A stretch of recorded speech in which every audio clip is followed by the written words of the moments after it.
Global Network for Human Rights has vowed to drag investigators of violence that led to the killing of policemen and destruction of properties during the #EndSars protest to the International Criminal Court. The group, at a press conference on Friday in Abuja, said these individuals must be brought to justice for their roles in inciting massive terror on the streets. We would like to start by clearing the air about a misconception that is making the round in terms of situating the cause of the violent protests across the country. There is a tendency to tie the start of the protest to the agitation against police brutality and abuse of human rights, particularly by the defunct Special Anti-Robbery Squad (SARS), which has now been christened EndSars. The reality, however, is that the singular incidents that provoked the protest could be described as a mere trigger for something that grew over a period of time. Before the protest ever started, there has been a systematic campaign of incitement by a well-heeled circuit who exploited the socio-economic challenges of the country to prime the population for mob action. They pick on the day-to-day challenges that are not peculiar to Nigeria as means of goading the population to rebel against the government. We will name a few of these people, those that we consider as the arrowhead of the well-oiled propaganda machine that poisoned the minds of Nigerians to attempt destroying their own country. We believe these are the people to be held responsible by virtue of their leadership position and the insightful content of the messages they have put out on their social media account, media interviews, statements, and utterances. On the list are Chief Femi Falana, Senior Advocate of Nigeria; Falz, Falana, one of the renowned musicians in the country; Nnamdi Kanu, the leader of indigenous people of Biafra, IPOB; Obianuju, Catherine Udeh, DJ Switch, Aisha Yesufu, Reno Omokri, Deji, Adeyanju, Dino, Melaye, David Oyedepo, BurnaBoy, Paul Okoye, Hayo, Makun, among others. It is on record that all the above named persons contributed in one way or the other in ramping up public anger much before the protest began.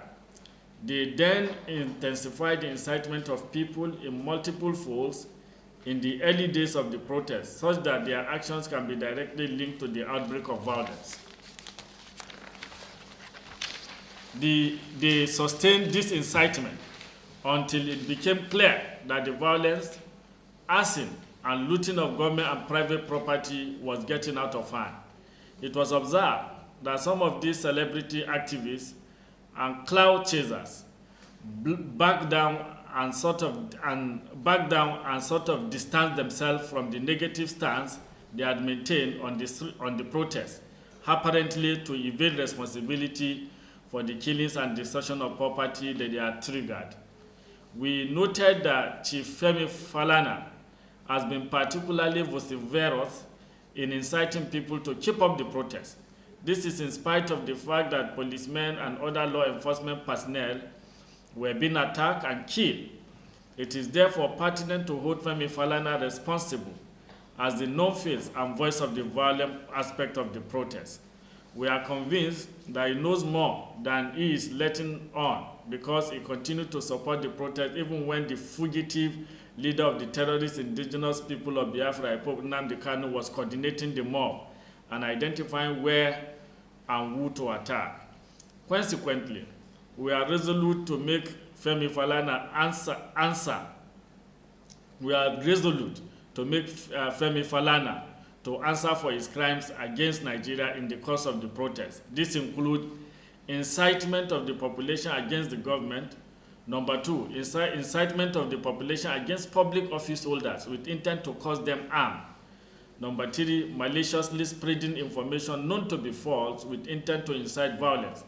Number four, providing propaganda support for terrorist attacks through the aiding of attacks carried out by members of a proscribed terrorist group. Number 5, making of utterances that incited people to kill policemen on legitimate duty.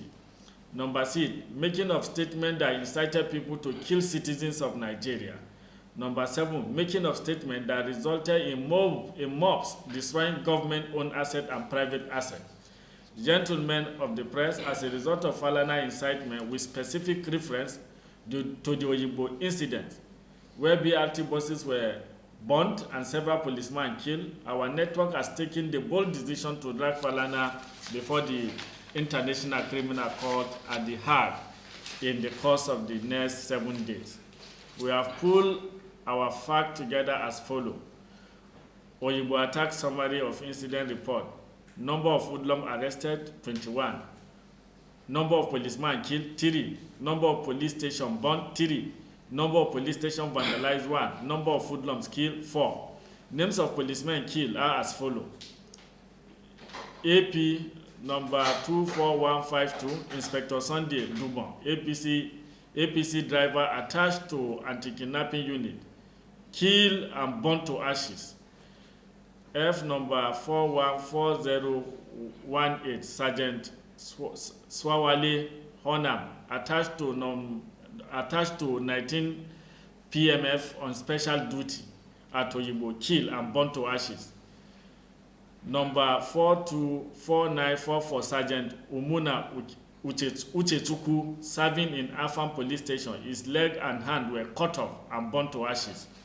We shall be tendering this to the International Criminal Court with documentary evidence of Femi Falana involvement in inciting those that carry out this pogrom against law enforcement officers and other innocent Nigerians.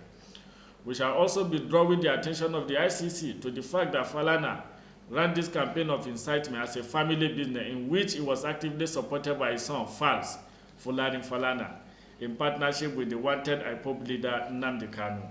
We hereby use this medium to solicit the support of the media, all Nigerians, and the international community to help us in bringing about justice for innocent security operatives that were murdered by these violent protesters. Thank you all.